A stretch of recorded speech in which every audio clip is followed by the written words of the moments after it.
Baik semuanya, selamat datang di mata kuliah pemrograman berorientasi objek. Ini adalah materi minggu kedua, yaitu tentang enkapsulasi.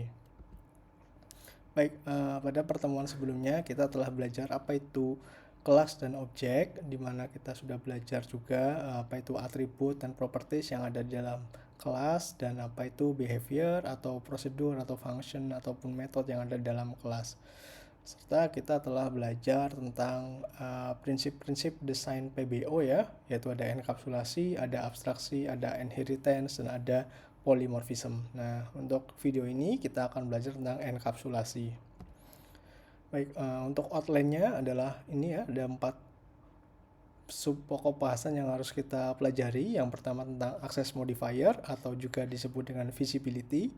Lalu ada constructor, ada enkapsulasi, dan ada modularity dan package. Baik, pertama kita akan belajar dulu tentang access modifier atau visibility. Access modifier atau visibility merupakan kemampuan untuk mengontrol sebuah akses ke kelas, atribut, prosedur, dan fungsi. Pada Java, visibility ada 4 ya yang di cover oleh Java, yaitu yang pertama adalah default, lalu ada public, ada private, dan ada protected. Baik, lantas bagaimana cara penerapannya? Di sebelah kiri kita yang ini adalah gambaran ya tentang sebuah kelas diagram ya, di mana kelas dalam kelas diagram digambarkan dengan kotak seperti ini. Di atasnya adalah identifiernya, nama kelasnya, lalu di kotak kedua ini adalah atributnya, dan yang di kotak ketiga ini adalah behaviornya. Baik, yang lalu visibility atau access modifier tuh yang mana? Letaknya yang di sini ya, yang di tanda panah ini. Yang ada di tanda min ini. Yang tanda min ini dia berarti private, yang plus ini berarti public, yang tanda hashtag ini adalah protected. Lalu implementasi dalam codingnya seperti apa? Pertama, untuk identifier di sini kita buat nama kelasnya ya. Lalu ada access modifiernya, di sini ada private ya, karena minus di sini berarti private. Kemudian jika tidak ada tandanya artinya default. Di sini juga tidak, kalau default tidak ditandai ya, tidak dikasih keterangan apa-apa. Lalu plus ini adalah public, kalau hashtag ini adalah protected. Nah, ini adalah penerapan access modifier pada atribut. Lalu untuk penerapan pada behavior atau metode ya, sama saja. Lihat di sini tandanya plus seperti public. Lalu di sini adalah namanya, cetak data. Lalu tipenya adalah void. Nah, ini adalah bagaimana caranya kita melakukan penerapan desain yang kemudian diterapkan dalam bahasa pemrograman. Nah, karena kita sudah mengerti ya tadi apa saja visibility-nya, lalu setiap visibility itu mempunyai hak akses sendiri-sendiri ya. Nah, saya sudah mempunyai sebuah tabel di mana di bagian sebelah kiri ini adalah jenis visibility-nya. Ada private, ada default, ada protected, dan ada public. Lalu di bagian sebelah atas ini adalah dapat diakses lewat apa saja. Misalkan yang pertama ya, yang private. Di sini ada kelas, artinya ketika kita punya sebuah atribut atau behavior yang tipe data yang hak aksesnya atau visibility-nya adalah private, maka dia bisa diakses hanya bisa diakses dari kelas itu sendiri. Oke. Kalau yang default dia bisa diakses juga, dalam kelas itu sendiri dia juga bisa diakses, protected juga bisa ya, public juga bisa. Kemudian ketika kita punya visibility default, dia bisa diakses di kelas itu sendiri dan dalam satu paket yang sama atau package yang sama. Apa itu package? Nanti kita akan pelajari ya tentang apa itu package.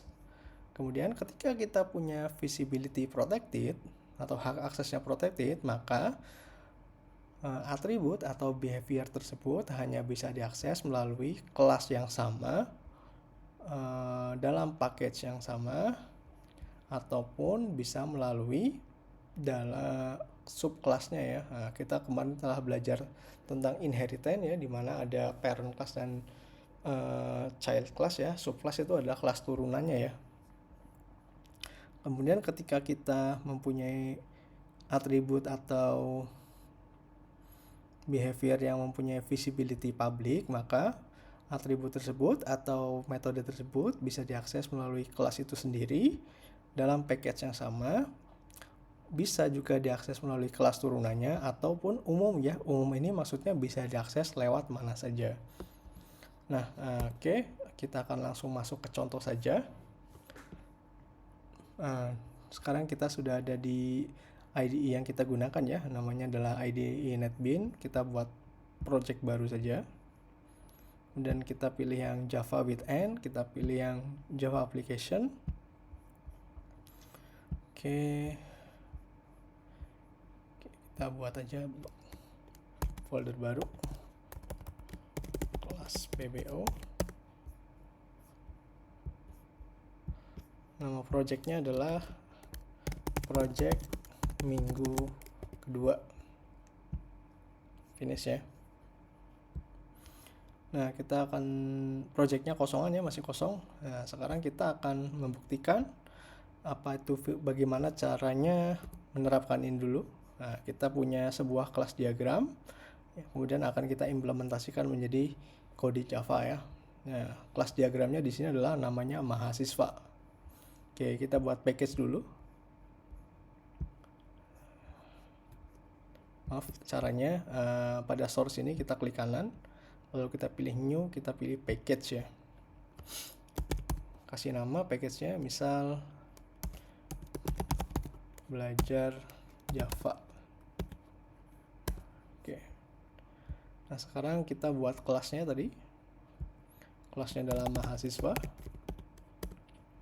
Ya, sudah memenuhi ini ya, kelasnya mahasiswa. Kemudian kita punya sebuah atribut, nama atributnya adalah nama, tipe datanya adalah string, dan hak aksesnya adalah negatif. Ini artinya private ya. Sekarang kita buat dulu di private string nama. Oke, sudah. Kita cek lagi. Atribut yang kedua adalah jenis kelamin, kemudian tipe datanya adalah string, dan hak aksesnya tidak ada tandanya di sini, berarti itu adalah default ya. Nah, kalau default ya langsung saja tulis tipe datanya dan namanya adalah jenis kelamin. Oke. Buat yang ketiga, namanya adalah name, tipe datanya adalah string, dan hak aksesnya plus di sini, berarti itu adalah public string name. Yang terakhir adalah nama atributnya adalah prodi, tipe datanya adalah string, dan hak aksesnya adalah protected ya, atau di sini digambarkan dengan tanda hashtag ya atau pagar di protected string prodi. Oke, kita setelah mengimplementasikan atributnya, sekarang dalam kelas mahasiswa ini masih mempunyai satu behavior ya. Behaviornya dengan namanya adalah cetak data, dan tipenya adalah void ya. Lalu hak aksesnya adalah plus ini, berarti hak aksesnya adalah public. Nah, sekarang kita tinggal buat aja public void, namanya adalah cetak data. Oke. Nah, seperti ini ya. Sudah. Sekarang kita isi dulu cetak data ini dengan kode sederhana saja, kode untuk menampilkan sesuatu di konsol. So, misalkan di sini adalah nama, jenis kelamin,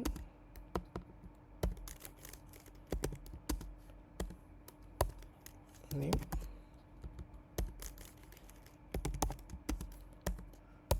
prodi. Oke ya, kita save dulu. Nah, lantas bagaimana penjelasan dari tabel ini tadi ya? Ketika private dia hanya bisa diakses dari kelas yang sama saja. Oke. Lihat ya, ini adalah private ya, berarti dia hanya bisa diakses dari dalam kelas yang sama. Lihat di sini ketika kita membuat behavior cetak data, kita dapat langsung mengakses atribut nama ini.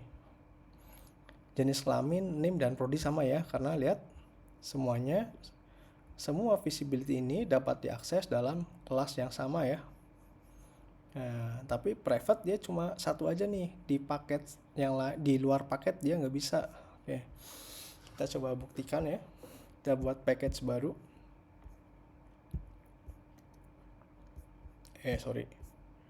Dalam satu package ya. Oke, dalam satu package yang sama ya. Kita coba di sini. Main. Oke.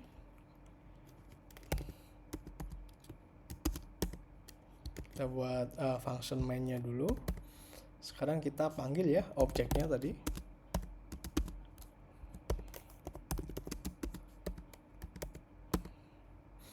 Oke. Dan menurut tabel ini, dalam satu package yang sama yang bisa mengakses atributnya adalah ketika dia bersifat memiliki hak akses default, protected, dan public ya. Private nggak bisa. Nah, kita coba. Mahasiswa. Lihat di sini cuma ada jenis kelamin, NIM, dan prodi ya. Kita coba yang NIM. Oke, bisa diakses. Mahasiswa, kemudian jenis kelamin.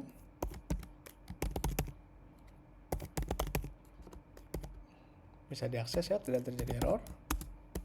Mahasiswa.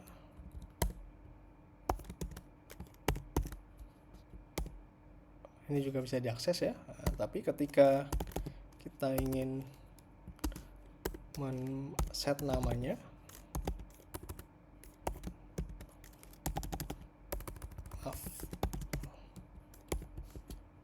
nah ini terjadi error ya di sini. Kalau kita bacanya nama mempunyai private access. Oke, berarti tidak bisa diakses ya. Lihat ya.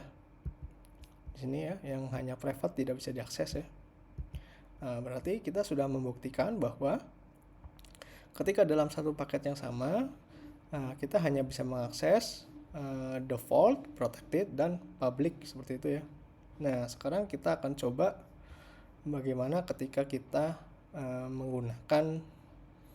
mengakses atribut tersebut dari subkelasnya ya, atau kelas anaknya.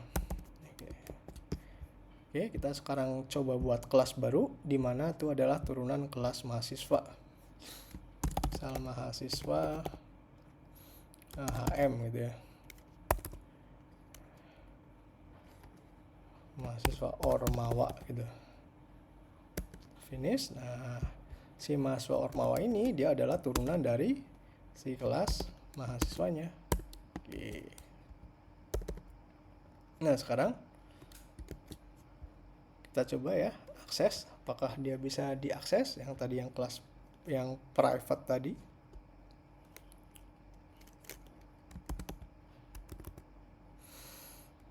Gimana ya? Oke, kita buat ini baru saja. Kita buat sebuah metode baru, perkenalan. Nah, di sini kita ingin tadi ya membuktikan bahwa yang bisa kita akses hanya yang bersifat protected dan public ya. Oke, lihat yang bersifat protected itu adalah yang name ya, dan nih, dan public ya, berarti prodi dan name saja. Oke, kita coba prodi. Kita kasih ya di sini prodinya adalah IF, kemudian tadi NIM-nya,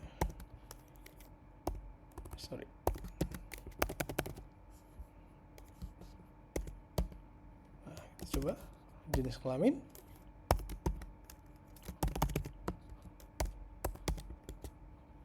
Nah, lihat ya, jenis kelamin kenapa bisa diakses? Karena si jenis kelamin ini dia tipenya adalah default ya. Lihat, ketika default masih dalam satu package yang sama, dia bisa diakses. Nah, sekarang kita coba pindahkan dia ke luar package. Misal berdasar Java visibility. Nah, oke, sekarang kita sudah punya package ya yang berbeda. Sekarang kita pindahkan ini ke sini.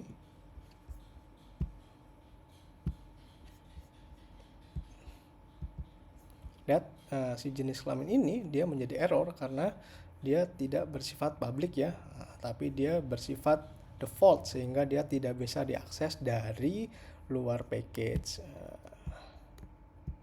Ya, nah, sekarang kita sudah membuktikan ya bahwa ketika kita punya atribut yang bersifat protected itu hanya bisa diakses di subclass ya. Ketika public dia bisa diakses dari manapun seperti itu. Oke. Baik, mungkin cukup sekian untuk visibility. Lalu setelah ini kita akan belajar tentang apa itu enkapsulasi. Oke, sampai jumpa di video selanjutnya.